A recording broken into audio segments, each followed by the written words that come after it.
So the Democrats have all been pretending that they're poor. And I'm not just talking about the regular Democrats. I'm talking about the power people, Hillary Clinton and Joe Biden in particular. Hillary, of course, is going to run in 2016. Biden may run, which I think would kind of be fun in a Naked Gun way, but also kind of scary. So we did this 2 weeks ago, Hillary talking about how poor she is, and she was. So we've got two clips on her and one on Biden. So let's watch Hillary talking about her struggles. It has been reported you've made $5 million making speeches. The president's made more than $100 million. Well, if you have no reason to remember, but we came out of the White House not only dead broke, but in debt. We had no money when we got there, and we struggled to, piece together the resources for mortgages, for houses, for Chelsea's education. It was not easy. Okay, that's utter nonsense and total bullshit. So basically she's saying we came in with nothing. Not true. I mean, they had money. He was the governor of Arkansas, Bill. And then they left completely broke. They needed money for houses. Houses. How many houses do you have? So I'm pretty sure they're doing okay. I'm pretty sure there's no restaurant that they've ever been turned away from. But she continued. First of all, we had to pay off all our debts, which was, you had to make double the money because of, obviously, taxes, and then pay off the debts and get us houses and take care of family members. But do you think Americans are going to understand 5 times the median income in this country for one speech? Well, let me put it this way. I thought making speeches for money was a much better thing than getting connected with any one group or company, as so many people who leave public life do. Because she's so much better than those people who take money from one. She did take $400,000 to do 2 speeches from Goldman Sachs. And I'm not begrudging her any of this. You're allowed to make money. This is America. That's great. But don't pretend that you have no money nor access to making money in the future. And then Joe Biden, here we go. Now, the first thing I was going to say is, look at Biden, man. He's got a mildly expensive suit on. He's Vice President of the United States of America. He makes, notwithstanding he's listed as the poorest man in Congress, he still makes a lot of money as Vice President of the United States, and I do, by the way. I do. Don't hold it against me that I don't own a single stock or bond. Don't hold it, I have no savings account. But I got a great pension and I got a good salary. And for real. I mean, I'm telling you, his presidency would be Frank Drebin from Naked Gun. Okay, he is flat out lying. He does have a savings account, and he does have 11 investment funds. They're in his wife's name. So yes, technically, I suppose he's not lying, but he's lying. So, where I want to start with this, I don't begrudge these guys' success. I want people to be running the country that know how to do their finances, so hopefully they can help the finances of the country. What is the fascination with pretending they're poor and struggling? They want to relate to the American people because, they feel like that's going to help them get elected and, increase their approval ratings and stuff. But I don't understand why it's so hard to be like, I wasn't always as successful, but now I've done better. Hillary could have said that. I mean, I know that she was being asked questions, so I kind of view her situation a little bit differently than Biden, because Biden's just, no one's asking him anything. He's just like, I don't have a savings account. And, it's just kind of like ridiculous. And like you said, it's a flat out lie. Why can't they, be honest and say, I can relate because I was once in that position. Now I've come out of that. But to sit there and lie is not going to help. Right. Now, Biden did say one thing that was true, which is that he was, when he was in the Senate, he was the poorest member in terms of having money in the Senate. But, why? So he blatantly lies there. What should we do about a lie? A politician lying? I can't believe it. Well, we call their asses out, like what you're doing here. I mean, this is... they overreacted just like Charlize Theron feeling raped by the paparazzi and Goop feeling like she's at war. This is their attempt at trying to relate to the American people, and it's completely backfiring. And by the way, I'm going to do an impression of Diane Sawyer in that clip, which is this.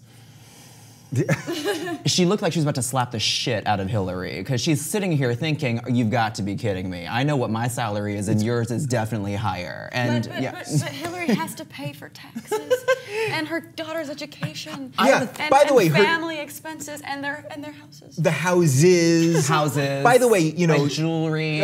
Chelsea Clinton was also, just a couple of years ago, 2 years ago, given a $600,000 a year job at NBC News, despite the fact that she wasn't qualified at all and was pretty terrible, and they basically paid her to do like 3 appearances. So that's pretty sweet. Why do we have success shame? do you think? Because that's what this seems to me. I get it, they want to relate to everybody, but we seem to have this real thing where we're ashamed of wanting to be successful or actually being successful. I think it's a carryover from the last election. I think there was Romney got so much flack for is that whatever the word is, having so much money that he lost an election. He was seen as unrelatable and out of touch. But you know what, to Hillary's credit, you know, like at the end of the month, guys, when like you paid your rent, you've paid the bills, you're waiting for like the checks to come in, that's when your account is kind of in flux.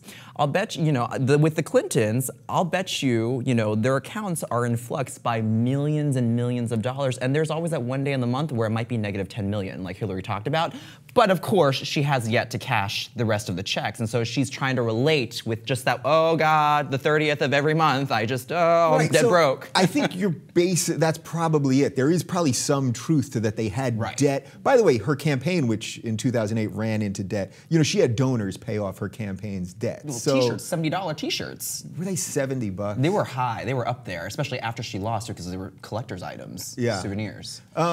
So the reason I'm doing this segment is because it seems to me that we're always attacking Republicans about money, but I want everyone to know that the Democrats are just as bad. Do you think that's a fair estimation? I mean, I do think it's fair. I mean, I feel like they're trying too hard to be relatable because they feel like that's so important. Mm-hmm. But to be ashamed of success is really ridiculous. And I think the reason why they're doing that is because people make them in a position where being successful could be viewed as a negative trait in a politician because, oh, they'll never be able to relate to me because they have all this money and I'm struggling financially. Why would they try to go out of their way to help me if they can't relate more?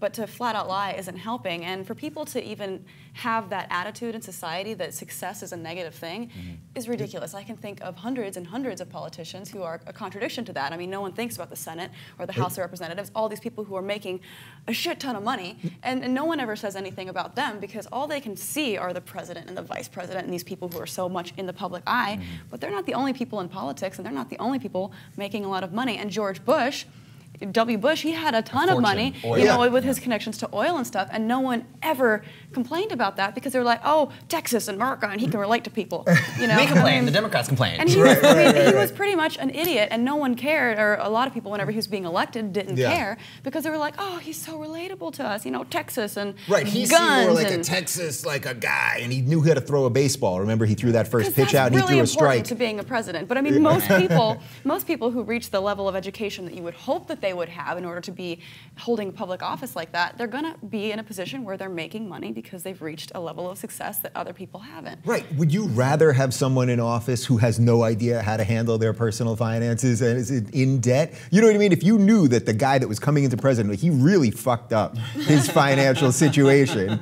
you know what I mean? He's got creditors calling him. That's what they somehow want this. That's what she's saying. Like, we had nothing. But I would never want that person to be president, right? It's sad that they think that that's the relatable candidate, though. They're like, oh, we must, reach out to the millions of Americans who are in debt and have creditors chasing after them in order to get their vote. Yeah. Tragic. Last thought on this, the lying part, just the flat out lying, which is what they're both doing. And I get it, Hillary's doing it a little bit less because she's sort of mincing words and maybe debt and whatever. But he's flat out lying because it's his wife that owns the stuff. And that's a lie.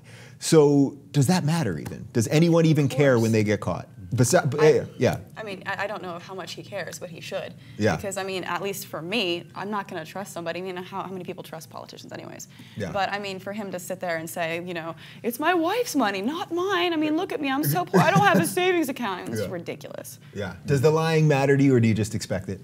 I think it comes with the territory, unfortunately. I think they're going to pass it off as, just politics. They told a little bit of a fib, or it's sort of like the dinner party conversation where you just say something to relate to the person next to you just to make them feel a little bit better. Yeah. And I don't honestly think it's going to hurt them whatsoever. Their charm and personality and celebrity status is going to get them to the next level. Yeah, well, sadly, I agree with you. They have more money than you, which is okay, but you know what? They're liars, so vote them all out. How about that? All right.